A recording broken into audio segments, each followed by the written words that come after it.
Have you ever wondered why some men seem to do so well with women? Meanwhile, most men seem to struggle.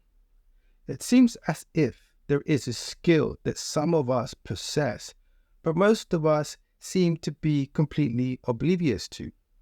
And this becomes apparent every time you see an average looking guy like me with one of the most beautiful women that you have ever seen in your life. Whenever this occurs, you have to understand it means that there has to be a certain level of skill attached to seduction, especially when you see a guy who doesn't have the obvious trappings of fame, fortune, and power, but yet he still seems to succeed. Well, I would like to welcome you to this channel. In this channel, I'll be focusing specifically on seduction, although my expertise is really in philosophy. You see, I am the proponent of a new philosophy. It's called game theory. Game theory is a branch of mathematics, and although game theory is a branch of mathematics, as a philosopher, I have found a way to apply game theory to all aspects of life in general. And this is why, in order to promote my new book, I have decided to demonstrate how applicable game theory is in real-world scenarios, since most of us are put off by philosophy and things like this, these type of intellectual subjects, simply because we fail to see the connection between the theoretical and the practical. Behold, I hope to show you, to teach you the practical aspects of game theory so that you may become curious enough to buy my book. My book is about game theory in general, strategies to help us as individuals fulfill our true potential, because you see, life is the ultimate game. Life is the ultimate game simply because life creates winners and losers. We know this is true intuitively and through experience simply because as soon as we open our doors, as soon as we turn on our television screens, our smartphones, we can clearly see that some of us in this game of life are clearly winning, while the rest of us are clearly struggling. Yet there is a method to the madness, given the fact that it seems to be that the same people seem to be winning all the time. And it seems to be that the same people are struggling all the time. Anyway, to get into the video, straight into the subject, seduction is actually very important in the field of game theory, simply because in modern times we have begun to use game theory to understand biology, to understand evolution. And evolution, when we think about it carefully, is often described as the survival of the fittest. But what exactly is meant by fitness? In modern times, we have made the mistake of associating fitness, biological fitness, with intelligence. This is to say that many assume that because someone is more intelligent than someone else, that this somehow means that they are biologically fitter from a Darwinian perspective. This dangerous idea led to the idea of eugenics, and we also had that played out during the Second World War. We had people with ideas of a master race based on the fact that that particular society, the Nazi society, happened to find itself at the zenith of human progress. This is to say that because the Nazis saw that they had a technological advantage over other societies, they came to believe that this meant or equated to biological superiority. However, this notion fails to acknowledge the fact that biological superiority is actually nothing to do with intelligence. Intelligence can play a role in biological superiority. However, when it comes down to it, the only thing that Darwin meant when he said the survival of the fittest, Darwin was referring to children. You see, from a biological perspective, whoever has the most children wins, irrespective of intelligence. You could be the most intelligent person in the world, but if you don't have any kids, your biological fitness is zero. Now, you could be the dumbest person in the world, but you left behind a dozen kids. From that perspective, the person with the dozen children left behind is biologically superior than the person with the superior intelligence. Take Hitler for once, a proponent of this idea of superiority, yet the man didn't have any children of his own. So by biological standards, his fitness was zero. Hitler was not the fittest. He was the opposite of the fittest. In contrast, a man like Genghis Khan, who conquered the world and left behind thousands of children. From a biological perspective, Genghis Khan was the fittest of our kind, since on records, I don't think there has been a man who has fathered more children than Genghis Khan. Now, in terms of game theory tries to explain everything, but in terms of biology, game theory tries to explain why some species outcompete other species, why some individuals outcompete other individuals. Now, since biology is determined by biological fitness, and biological fitness is literally the number of kids that you leave behind, it means that from a human perspective, seduction becomes the most important thing that there is from a biological perspective, since seduction is what ultimately leads to reproduction within our species. And this is how and why I became interested in seduction from a philosophical and game theoretical perspective. This being said, in terms of seduction, me, myself, as an individual, I'd say I'm one of the most successful seducers of all time. This doesn't necessarily mean that I have slept around with loads of women. No, on the contrary. When you're at the top of the food chain, in terms of the opposite sex, you tend to choose for quality over quantity. That is a sign of biological greatness, in the sense that from a biological perspective, you want to choose the best mating partners for yourself, and that begins with quality. However, quantity is far larger than quality. This is to say that there are far more fewer quality individuals than there are individuals in total. And so, as one of the world's greatest seducers, I label myself that simply because I have succeeded with the female species. Every female that I've dated has been exactly the woman I wanted. She had all the qualities that I needed. And for that reason, I didn't need to go into the quantity side of the equation. You see, when a man is happy, when a man obtains the love of his life, right? There's no one else that can equal that.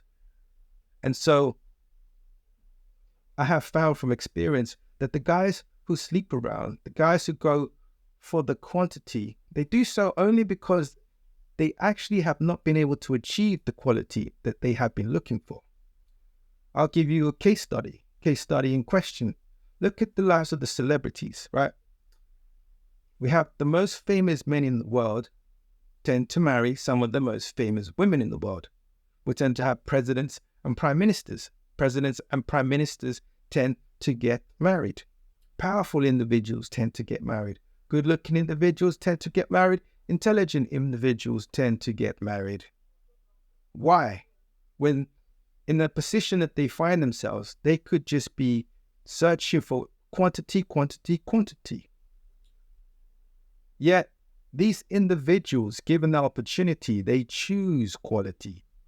Take someone like Bill Gates. Bill Gates was married. Why did he marry one woman when he had enough money to seduce just about any woman, every woman, dozens of women, thousands of women?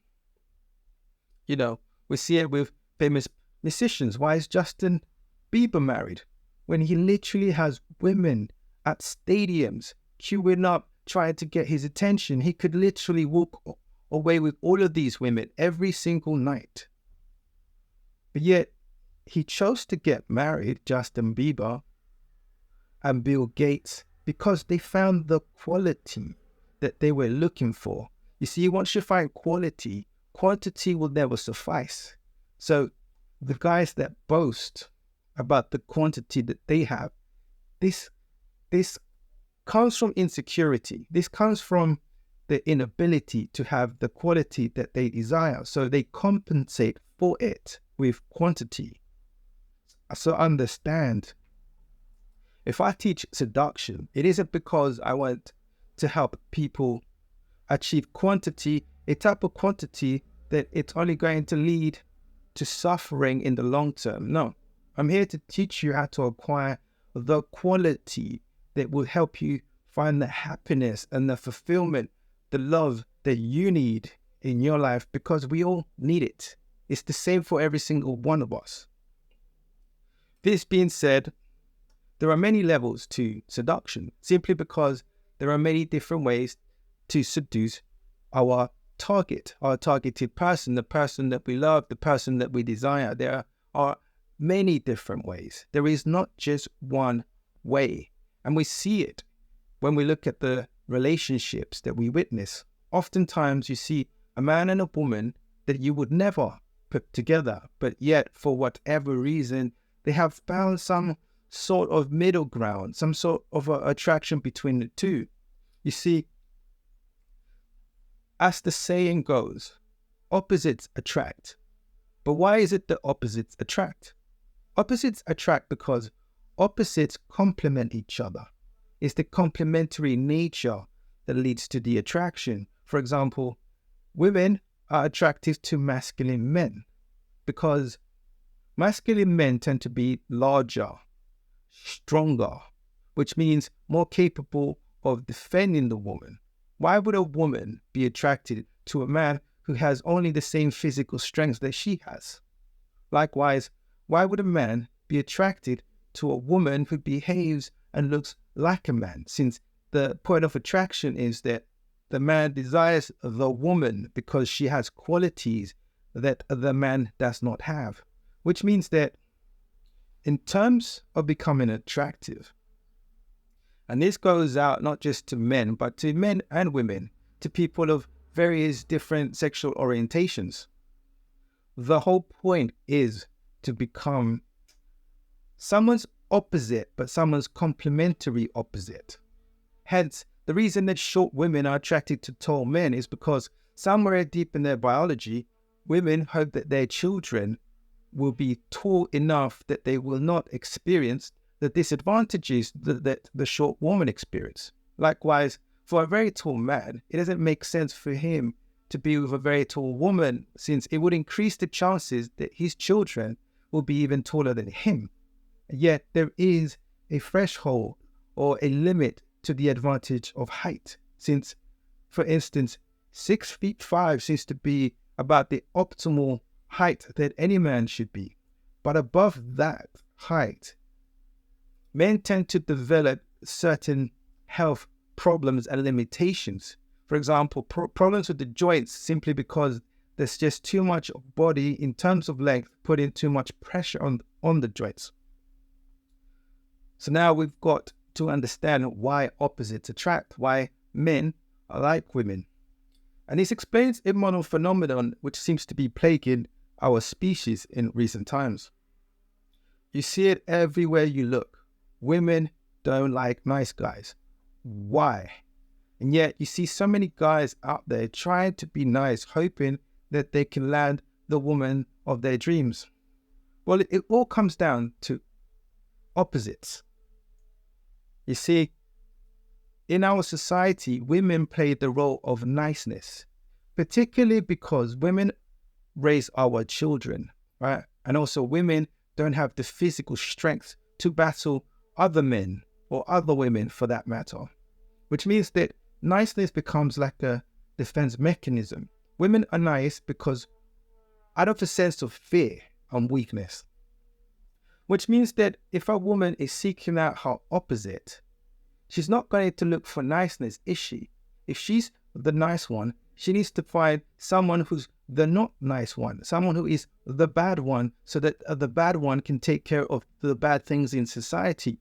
like other bad people, which means that if you're a man seeking to attract women, you have to be able to show that there is a certain level of badness in you, so that when or if the time comes, you're able to protect her against other men and other threats that may emerge throughout the passage of time.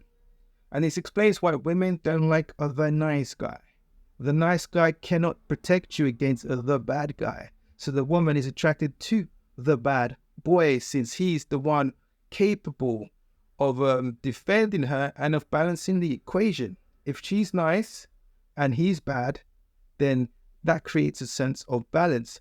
But if they're both nice, there is no balance. There is an imbalance, which is only going to lead to a weakness in the relationship, but more importantly, in the chances of survival for the couple and for their offspring. Since according to evolutionary biology, everything that we do is always centered around our desire for survival. So that if a woman chooses a man, she's choosing the man that she thinks will lead to her eventual survival.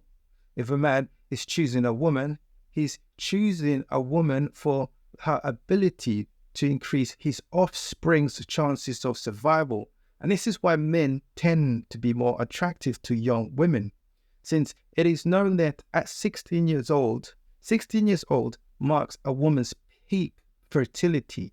So the closer that a woman is to her peak fertility, the more desirable she will be to men, not because men are sick and twisted, but because that's just the way biology goes. There's nothing that men can actually do about it. Knowing this, women should use their youth to capture a husband. Instead of wasting it having fun, thinking that later on in life you can get back to the whole act of settling down. And I say this from a strategic perspective. Hence, if you're hoping to land the best possible husband, reason has it that you should do so.